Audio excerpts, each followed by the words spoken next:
Hey everyone, welcome back to the show. I am so glad to be sitting here with you today to share a journey that I truly believe will spark a lot of inspiration for anyone currently nurturing a crazy idea. Before we dive in, I want you to take a trip down memory lane with me. Let's go back to the 90s, or maybe the early 2000s. Do you remember what it felt like to go on vacation back then? In our backpacks, we always had to pack a few rolls of Kodak or Fujifilm. Every time you took a picture, it was a moment of hesitation. You had to frame it perfectly because you were terrified of wasting film. And once you took the shot, you had the anxiety of waiting days to get it developed at the drugstore just to find out if the photo was overexposed or blurry. It was a nostalgic era for sure, but let's be honest, it was also incredibly inconvenient. Today, I am going to tell you the story of the death of that era and the rise of an empire that completely changed how we preserve our memories. This is the story of SanDisk and a miraculous 1,000% growth rally fueled by the digital camera revolution. But on a deeper level, this is a story about a man who dared to see the future while the rest of the world was still sound asleep in the past. The main character in our story is Eli Harari. He was not your typical polished Hollywood-style CEO. He was a true engineer, a man with genuine foresight. In the late 80s, when Eli Harari founded SanDisk, the tech world was still in its infancy. Computers were massive, beige boxes, and the concept of data storage was mostly limited to floppy disks or loud, spinning hard drives.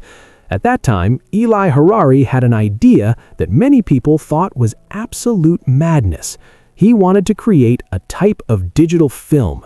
He called it flash memory. I want you to imagine this. A tiny card. It does not need a battery to keep the data. It has no moving parts. You can delete and rewrite on it thousands of times. For us, sitting here today, that sounds obvious. It's just the SD card or the USB drive you use every day. But in 1988, that was science fiction.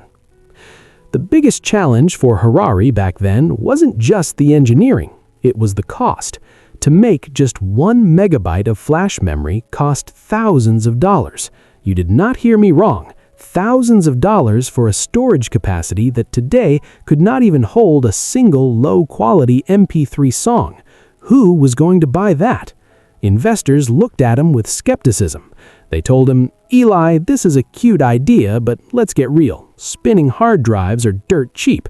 Why would anyone use your expensive chips?" But Harari did not give up. He saw a market that nobody else was paying attention to: cameras. I want you to visualize this scene. Harari goes to meet with Kodak. At that time, Kodak was the uncrowned king of the photography industry. They had the money, they had the power, and they controlled the world with those little yellow rolls of plastic film. Harari walked in and started talking about a future where people would not need film anymore, where his memory cards would replace Kodak's legendary business model. The irony here is that Kodak had actually invented the digital camera years prior, but they hid it away because they were terrified it would kill their film business, which was their cash cow. When they heard Harari present, they were curious but also defensive. On one hand, they invested in SanDisk, but on the other, they did not truly commit to pushing this revolution forward. It was the classic trap of a giant corporation loving their own shadow too much to move forward. SanDisk at that time was like a small boat in the middle of a raging ocean. They needed a partner who actually believed in this vision, and fortunately, Canon showed up. You know, if it were not for that strategic investment and the collaboration with Canon to standardize the memory card slot, we probably would not have the SanDisk we know today. Then, eventually, the inevitable happened. As we crossed into the new millennium, the digital tsunami began to crash down. The cost of manufacturing memory chips began to drop thanks to Moore's law.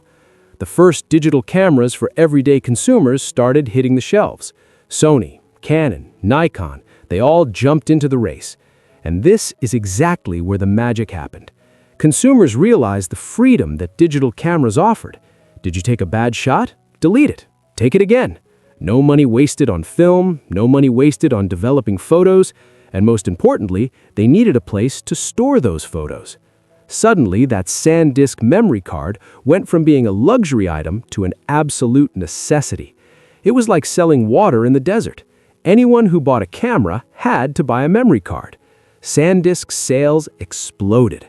On the stock market, SanDisk's shares began an unbelievable climb.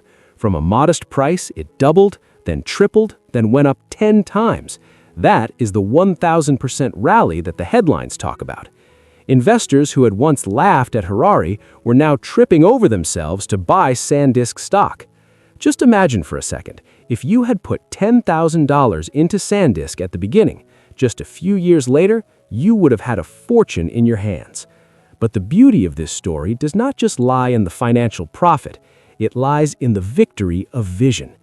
Eli Harari proved that technology is not just about dry numbers, it is the key to liberating humanity.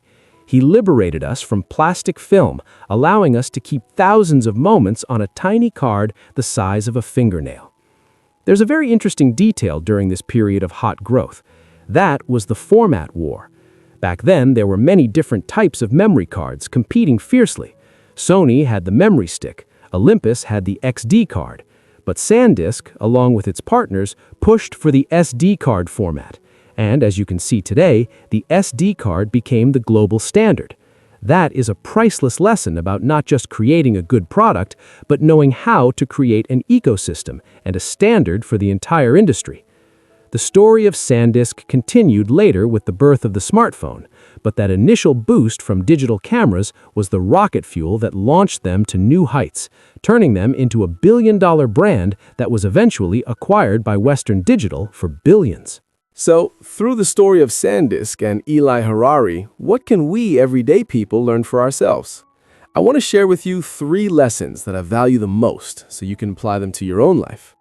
First is the lesson of contrarian vision.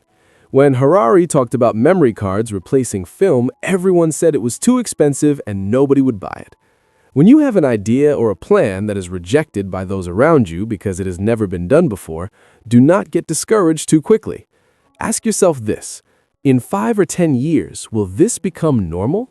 If the answer is yes, then stand your ground. Sometimes the craziness of the present is simply the standard of the future. Second is the lesson of choosing the right timing and partners. Harari could not change the world alone. He needed Canon. He even needed Kodak despite their reluctance. In our lives and careers, it is the same. No matter how talented you are, you cannot do everything by yourself.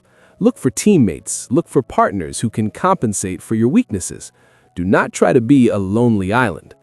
And finally, the third and most important lesson is preparation for opportunity. SanDisk spent a decade researching, taking losses, and struggling to lower production costs before the digital camera craze exploded. When the opportunity finally arrived, they already had the best technology ready to catch it. What about us? We often wait for an opportunity to arrive before we start learning or training. That is too late. Sharpen your skills every single day, even if nobody needs them today, so that when the moment comes, you will be the one riding the wave, not the one being drowned by it. The story of SanDisk is not just about silicon chips. It is proof of the power of persistence and belief in the future. I hope that somewhere out there among you listening to this podcast, there are people nurturing their own version of a memory card. Maybe right now it seems small, expensive, and ridiculous in the eyes of others, but trust me, keep going, because you never know. You might be holding the key to the next revolution. Thank you so much for listening to today's story. I really appreciate the time you spent with me. If you found this story interesting and inspiring, please do not forget to share it with a friend or a family member. You never know. A small share from you might be the massive motivation someone needs when they're about to give up. And remember to follow me so you do not miss the next story. I'll catch you guys in the next one.